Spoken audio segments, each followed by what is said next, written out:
Haleluya. Halo Bapak Ibu Saudara-saudari terkasih dalam Tuhan Yesus Kristus. Salam sentosa bagi kita semua.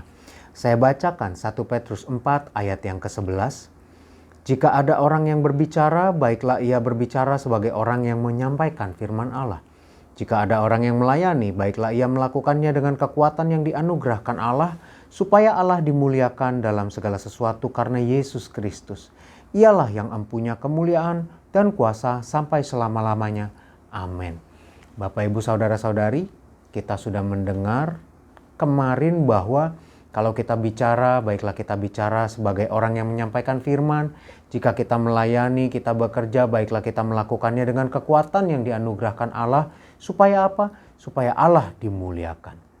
Pada renungan hari ini, kita akan belajar bagaimana kita bisa bicara sebagai orang yang menyampaikan firman. Bagaimana kita bisa bekerja, melayani sebagaimana dengan kekuatan yang dianugerahkan Allah. Dalam Matius pasal 10 ayat yang ke-19 dan 20, waktu Tuhan Yesus berkata kepada murid-muridnya, waktu Tuhan Yesus mengutus murid-murid, Tuhan Yesus berkata di situ bahwa jangan takut apabila engkau diserahkan.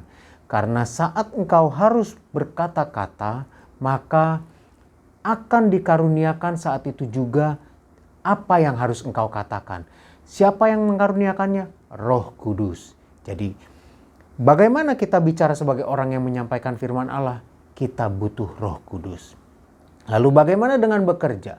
Di dalam Keluaran pasal yang ke-35, di situ juga diceritakan bahwa ada yang bernama Bezalel dan Aholiab. Mereka adalah orang-orang yang dipenuhi roh Allah sehingga mereka sanggup, mereka mampu untuk membangun kemah bait suci.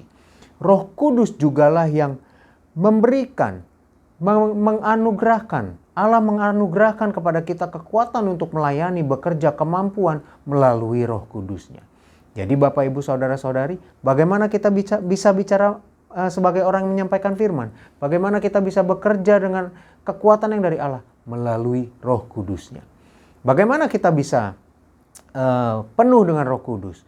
Lukas pasal yang ke-13. Di situ dikatakan bahwa kalau kita mau penuh Roh Kudus, minta kepada Allah. Berdoa kepada Allah, meminta Roh Kudus. Dan Dia, Bapa kita, pasti akan memberikannya kepada kita.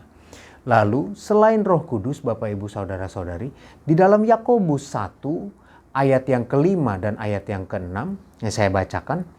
Tetapi apabila di antara kamu ada yang kekurangan hikmat, hendaklah ia memintakannya kepada Allah, yang memberikan kepada semua orang dengan murah hati dan dengan tidak membangkit-bangkit. Maka hal itu akan diberikan kepadanya. Hendaklah ia memintanya dalam iman dan sama sekali jangan bimbang. Sebab orang yang bimbang sama dengan gelombang laut yang diombang-ambingkan kian kemari oleh angin. Selain kita perlu berdoa meminta Roh Kudus supaya kita bisa memuliakan Allah dalam berkata-kata, dalam bekerja, kita juga butuh berdoa minta hikmat Bapak, Ibu, Saudara-saudari. Dan dalam berdoa minta hikmat, minta Roh Kudus, hal yang terpenting, ayat yang ke-6 Yakobus 1, hendaklah memintanya dalam iman. Mari kita minta dengan percaya bahwa Tuhan pasti memberikan itu. Karena Tuhan mau menganugerahkan kepada kita kekuatan untuk bekerja, kemampuan untuk berkata-kata dengan baik, yang memuliakan namanya. Tentunya Dia juga siap untuk memberikan saudara-saudari, Bapak, Ibu kita semua hikmat dan Roh Kudus. Oleh sebab itu Bapak, Ibu, mari kita berdoa dengan sungguh-sungguh. Minta Roh Kudus, minta hikmat, minta dengan percaya, minta dengan iman. Niscaya Allah akan memberikannya kepada kita semua. Dan mari kita gunakan itu untuk memuliakan Allah, untuk membawa namanya semakin termasyur, dikenal oleh banyak orang. Tuhan tolong kita semua. Mari kita berdoa. Haleluya, Tuhan Yesus yang baik, terima kasih untuk firman-Mu Tuhan. Dan kami mohon Tuhan saat ini Tuhan, bagi kami yang kekurangan hikmat, Tuhan berikan hikmat dalam nama Tuhan Yesus.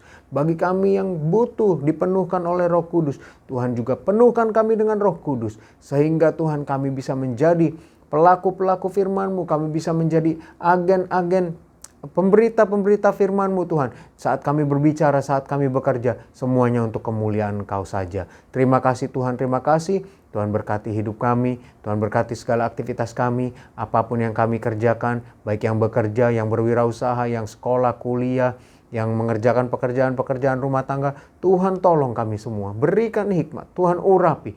Apapun yang kami buat, yang kami kerjakan, semuanya berkualitas baik dan memuliakan nama-Mu. Tuhan juga berkati dengan kesehatan, kekuatan. Tuhan berkati dengan pertahanan tubuh yang kuat, sehingga kami terhindar dari segala sakit penyakit, dari virus, bakteri, dari mara bahaya. Tuhan juga berkati, jauhkan juga dari segala sesuatu yang jahat, dari orang-orang yang ingin berniat jahat dan tidak baik. Kami serahkan hidup kami kepadamu Tuhan, dalam nama Tuhan Yesus Kristus kami menjalani hari ini bersamamu. Haleluya, amin.